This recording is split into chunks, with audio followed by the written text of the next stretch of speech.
everyone, welcome to the Producer Josh channel. I've got a special guest with me today, my friend Adam here. What's up, everybody? The fellow YouTuber and music guy extraordinaire. Love it. Thanks for the warm intro. But today we're here to answer an age-old question. Which should you buy? A Fender Stratocaster or a Gibson Les Paul? So I just recently got this Fender Strat. It was a used American Performer, and I'm very excited about it. I haven't had a Strat with single coils in a very long time. You're poisoning the well already here. I haven't had a Strat with single coils in a very long time, so I figured it was time. And Josh just recently acquired this Les Paul. I actually just got this Les Paul not too long ago. And we've been watching a lot of people get new guitars, it seems like. Over Labor Day, Guitar Center just did a huge blowout. I think it was the Gibson Les Paul Classic. I'll put a picture here. They were about $1,700. I think in red or blue. Super cool colors. Whoever picked one up, I hope you're stoked because I actually got my friend to buy one. I was like, dude, you need to rush over, call your Guitar Center dude, get the guitar. He's wanted a Les Paul for a long time. So we wanted to make this video to kind of give you an idea of what should you buy for your tastes. Maybe you're more of a Strat guy. Maybe you're more of a Les Paul guy. Right to jail. Maybe you're a little bit of both. Who knows? But we're going to help you decide. You'll probably own both at one point in your life. I'm just going to tell you right now. That's for sure. That's guitar purchasing for you. That's gas. Gear acquisition syndrome, if you didn't know. Gas. We've got gas. Gas. So there's a few major considerations that you're going to want to take into account when you're deciding between a Strat and a Les Paul. And the first one is basically, what do you want to sound like? What genre of music are you playing? What do you play? And who do you look up to? So for example, I've seen people ask, hey, I love John Mayer and I want to sound like him. Here's the gear I have. And they will say, I have a Les Paul, I have a Marshall amp. They basically went in Guitar Center and they just bought whatever it is. Boss Heavy Metal 2. Exactly. And then they're trying to sound like John Mayer. And unfortunately, you're going to be working really hard to get that It's not going to work quite. It's quite a different, not quite John Mayer. It's not going to happen. I mean, you get close, but not quite. Right. If you want to sound like a specific person, then you might want to decide based on what they're playing. Now, if you just want to sound like you, then we're going to talk about the differences between a Les Paul and a Strat so that you can decide how you just want to sound. But if you're trying to emulate someone else's sound, then start by picking up gear that's more similar to what they use. As he's saying, John Mayer, Strat guy, kind of Silver Sky guy now, I guess. But Slash, AC/DC technically plays an SG, but it's a Gibson. It's a sound. There's a sound to each guitarist's thing. Red Hot Chili Peppers, Strat. Jimi Hendrix, Strat. I'd love to think of some more Les Paul guys right now. Les Paul. Kirk Hammett's got that greenie right now. There's a bunch of guys. But yeah, so if you have a favorite player, just do a little bit of research into what their rig looks like, because if you're trying to emulate their tone, then you're going to have an uphill battle if you're using the complete opposite guitar. Exactly. And then something else to take into consideration is, what style of music do you like to play? I mean, what's your skill level? Do you play leads? Do you play rhythms? Maybe you jam along to covers of your favorite songs. Yeah, I personally play a lot of indie music, and I work with a lot of singer-songwriters. So to me, something like a Strat is going to just be able to plug in and just work with those kind of genres more effortlessly. If you want that springy, kind of lively sound. Like sparkly almost. Sparkly, yeah. Then you're going to have an easier time getting that out of a Strat than you are a Les Paul. So what are some of the differences of these guitars? I mean, right off the bat, you could say the body shape, completely different. This kind of has two cutaways. This has the one cutaway. You've got the pick guard differences. The headstock is way different, like we talked about. Headstock's completely different. So the Les Paul actually has an angled headstock, whereas the Stratocaster has a pretty much straight headstock. I don't know if you can tell on camera, but this thing is they just slightly stuck on cut, there. But it's really just a straight piece of wood. Gibson actually cuts their headstock in half and flips the wood. It's a certain like woodworking technique. I'm sure someone will comment below because I don't remember exactly what that's called. Either way, the headstocks are a little bit different. The pickups are probably the biggest difference in, 100%. in these guitars. I mean, this has humbuckers. 2 of them. 2 humbuckers, which a humbucker is 2 of these single coils. These are single coil pickups on this Strat. In a 3 pickup configuration. Yeah, so the Strat, it has a bridge pickup, a middle pickup, and a neck pickup. The Les Paul just has the bridge and the neck. Now, what that gets you on a Strat is you technically have 5 combinations of different pickups that you can use. So you have just the bridge, you can have just the neck if you flip all the way over. If you go to the middle, then it's just the middle pickup. But the second position is these 2 pickups together.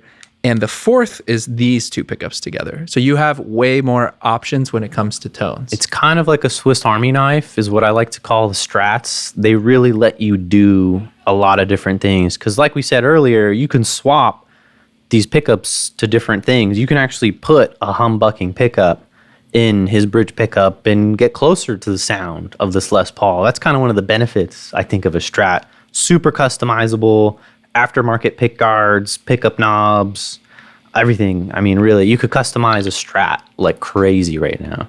To kind of show you guys the differences between the sound of these guitars, we're actually going to play this through a little setup we've got. We've got a little Vox 4-watt here in blue and cream. I love this thing. It looks awesome. It's a cool couch amp. You could put it anywhere, crank it up, play it quiet. We've got that running into a Universal Audio, where am I looking? Universal Audio aux box, really cool. Lets us actually turn the speaker off and record straight into Pro Tools. And then we got this cool pedal board with some wannabe clones. Yeah, you're both running the same clon setup so that our tone is similar, but we dialed them in to sound good with each guitar. We want to try and give it a fair-ish shot as far as setting the gain and output different for these guitars because they will be different volumes. A Les Paul with humbuckers, it's a louder output because it's basically 2 of his pickups is one of these pickup. So it's going to be louder. So we're trying to account for these things, but let's go ahead and give the Strat a little run through. Yeah, so I'll go ahead and play a little bit on the bridge pickup, then I'll switch to the neck, and then we'll talk about the ones that are in between. You want to start with the clon off? Oh yeah, we can start totally clean. So here's totally clean.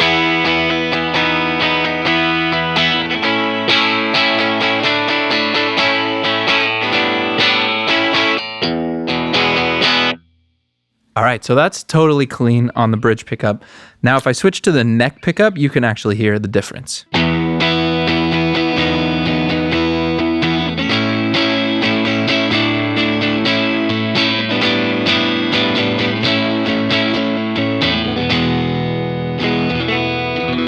Beautiful, beautiful. So I think that the how would you neck describe pickup, this? The neck pickup is a lot warmer, and I would say the bridge pickup, it's not harsh, but it definitely has more of that like trebly kind of sound that's going to cut through a little bit more. To me, it's that Hendrix sound. Oh, 100%. The neck pickup is totally that like. That's the key to that sound. Much like how on a Les Paul, the neck pickup is also the key to one of your favorite songs. Much like a Les Paul, the neck pickup. Just play it. I'm gonna do it. This is what you'd play on a Les Paul on the neck pickup. Horribly though. Like Guitar we Center. can't all be Slash. I have to play it like you would play it in a Guitar Center, and that's always with a couple wrong notes. Of course, it's of course. the law. I can't. So let's go ahead and hear the bridge pickup as well. Yeah. So here's just a little quick comparison.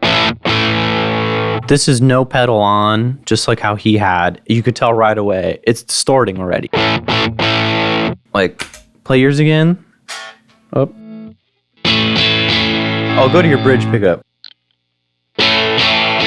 It's different, you know, it's naturally, it's going to be different. And I mean, I would kind of describe it as thicker. The Les Paul has a thicker sound. It's not just because it's thicker, but literally the two, let me roll the volume off. Having a humbucker is going to give you a thicker, beefier sound. It's like a more rock and roll. Definitely more rock and roll. That's the key to pretty much every rock band you've probably ever listened to back in the day. You know, AC/DC, Zeppelin, Sabbath, all of them used humbuckers at some point in their lives. 100%. And it just gives you a thick sound, but also one of the benefits of a humbucker is they're quieter. So on a Strat, you might hear this noise. Let's see. Yep, you hear it. That's called 60 cycle hum. That is always going to be there in some form or way with the guitar. And I will say there's a hack to get rid of it. It involves spinning around until you find the quietest spot. That's truly the only thing you can do. Hate doing that. Love doing it. Hate doing it. That's just how it is. But if you get a humbucker, and I will say they have noiseless pickups, but we'll get into that at a different time. But a humbucker, I can put all the gain I want. Quiet. There's no 60 cycle hum. That's one of the benefits you're going to get from a humbucker. That's one of the pickup differences. Did we do neck pickups? Maybe. Well, I did neck and bridge. So you did neck and bridge. I guess here's kind of a example of the neck on this guy. That's no pedal. I mean, you can tell right away. It's pretty beefy, almost muddy. Which I'll say, we set this amp more with the Strat initially, but for the most part, I mean, this is pretty, up the middle. It's a little more bass, a little less treble. I tend to like that on most amps. I like a thick sound, but I think we're more interested in the gain on this particular setting.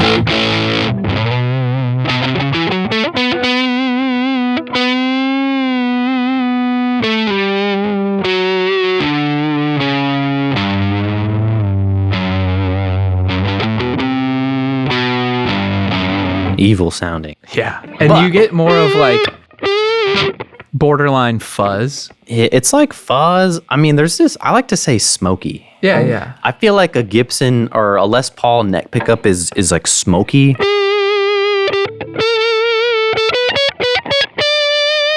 Like it's got this like sound to it.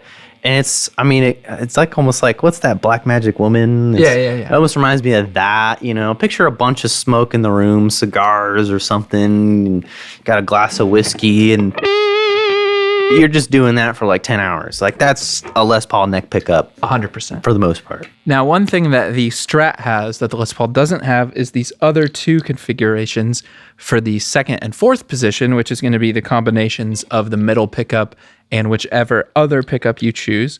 So for example, I'll do the neck and the middle pickup. And this is something that a Les Paul just doesn't offer. And it's that kind of funk rhythm guitar sound. Like immediately you get that Corey kind Wong of a sort of thing. Funk sound. And the Les Paul just doesn't have that. No, I mean like the equivalent.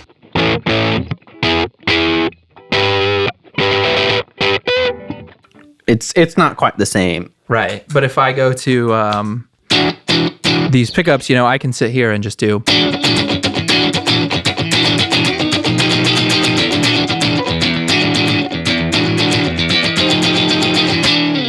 And that's just not a sound that you're going to get out of a Les Paul, unfortunately. Not really. There is a way, but it involves you doing some kind of kooky things. Like I think Jimmy Page, his guitar has an out of phase pickup configuration that actually gives you, I call it the quack sound. It's kind of quacky.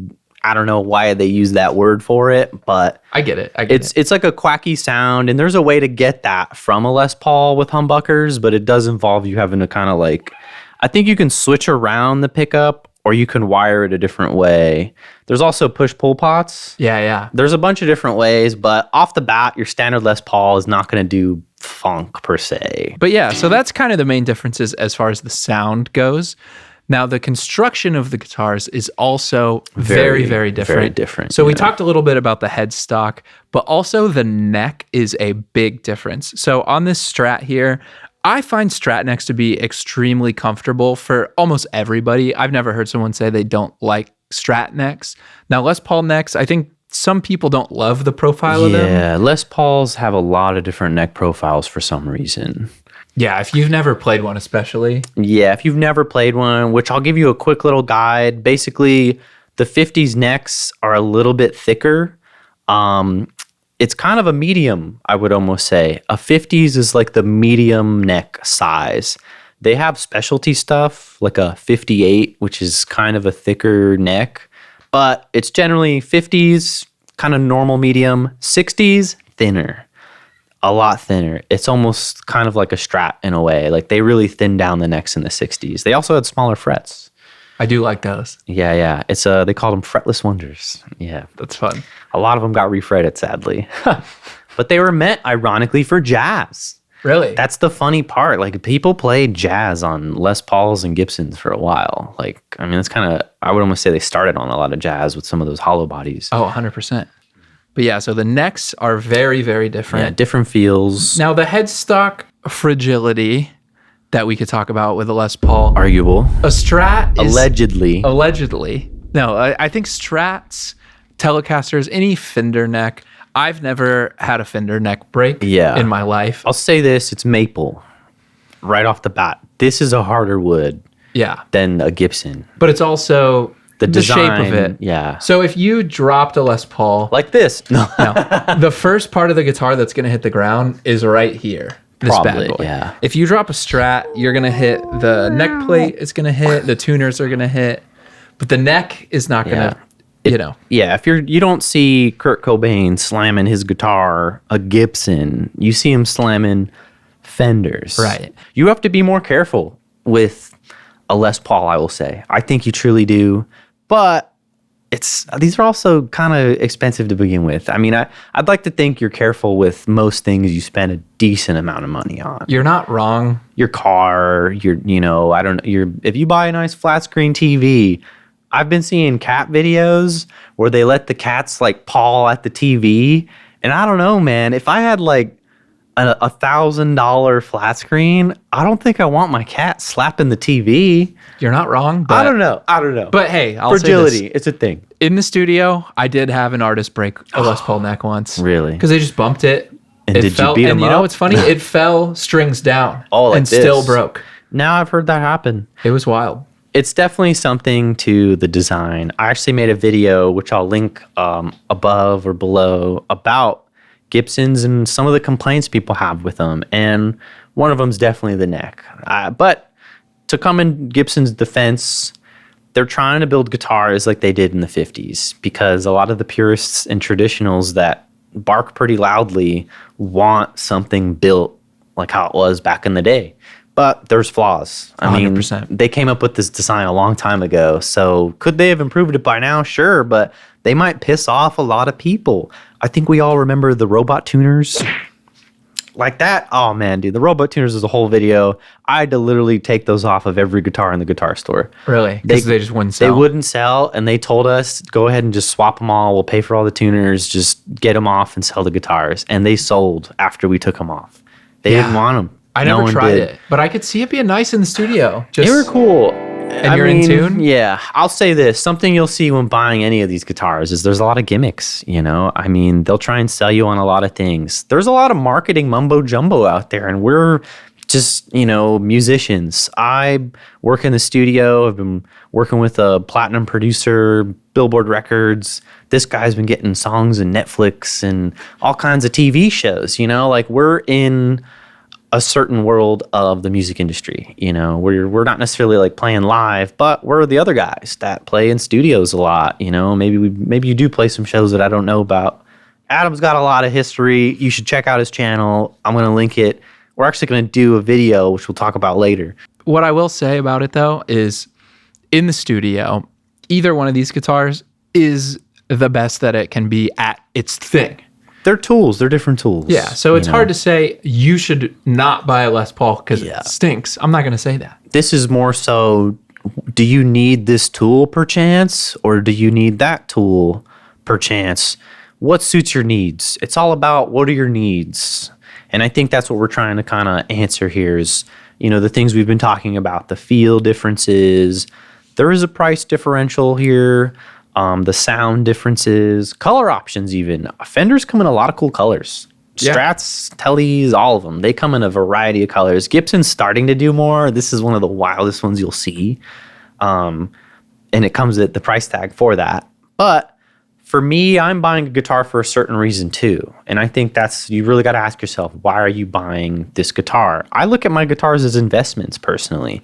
I'm a studio guy. So for me, these are part of my business. This is how I make my living, is by recording instruments like these. And I want the cool stuff. I want the nice stuff. It's like a chef wanting nice knives and pots and pans. 100%. You know, you could buy the cheap stuff, and that's fine too for most average people that are doing that. But sometimes you might run into a case where you want a more professional item.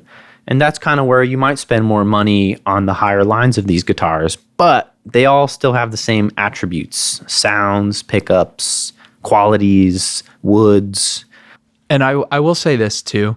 If you are trying to get into the studio world like we are, you're going to need both. You're going to need both. You're going to need one of each, because if somebody comes in and says, oh, I want to lay down a blues track, and they only have, you know, they have this, but they don't have this. And then, so you think, oh, blues? Put them on a Les Paul. Did you say Bootsy? Bootsy Collins? No, I said blues. Yeah, and then it's going to be a problem. You'll definitely, if you have 6 Les Pauls and no Strats in your studio, what are you doing? You'll probably want one of each at some point, if you're doing that kind of work. Or maybe you just like both styles. I mean, dude, sometimes I like Hendrix. Sometimes I want to jam out and do something more rockin', you know. It's changes on the day, and that's where it's cool to have both eventually. So ultimately, I think the best thing you can do is get one in your hands. Try it out for yourself. I mean, look, we're 2 big guys. We're like 6'2", 6'3". I don't know. Hold on. But you know, you got to go feel it. You got to try it. You got to put it in your hands, and maybe you still buy one online, but you know, ultimately try one out. There's a pretty high chance, if you're in the music scene at all, you know somebody with one of each. So, you know, ask them to come over, bring them some donuts, bring them some coffee. Link up with your friends. I mean, I'm sure they've got stuff. Have a jam session. Yeah. I mean, go to a local guitar store, support local businesses. You know, try some stuff out. I remember I bought one of my first guitars at a local guitar shop. They just happened to have a bunch of Fender Stratocasters and Telecasters, you know, and I found some cool stuff that way too. You can actually find deals that way. A lot of these small companies, they want your business. You know, the big guys like Sweetwater Guitar Center, they'll work with you a little bit, but some of these little guys, you know, they're worth checking out too. So maybe that's something you can do too. Maybe you can go home with one of each. Yeah, so hopefully you buy a new guitar. Hopefully you love it. And I think with that, let us know. What did you buy? Did you buy a Strat or did you buy a Les Paul? What do you think's the best? And if you have both, which one did you get first? Because I feel like it's almost like a personality test. Kind of. When you were 15, did you buy a Strat or a Les Paul? It tells you a lot about a person. What did you get first? Strat. So you got a Strat. Technically, I got a Strat first, but that was like the parents bought the guitar Christmas thing. I didn't pick it. Me too. You know, I had a Squire Bullet. I wanted a Les Paul. I don't know. I actually can't remember what made me want the Les Paul, but I wanted a black Les Paul. That's what I ended up getting, was an Epiphone. But I still wanted a Les Paul. I don't know. I've always been a rocker, I think. 100%. Yeah, so I think we'll end this video with some jamming and kind of give you some sound examples of what these guitars are like. And if you like this, you want to see some more, be sure to like, subscribe, comment, check out my friend Adam's channel. We're actually going to be doing an unboxing video for some fancy studio tools to help some people make some pro mixes. So go ahead and check that out. It's going to be in the description. And if you like Josh's videos, he's got one right here that you're going to want to watch next. Boom, check it out. Oh, wait. I don't know. I can't remember the... Oh, there it is. Oh, I'm going to piss off some people and not knowing this.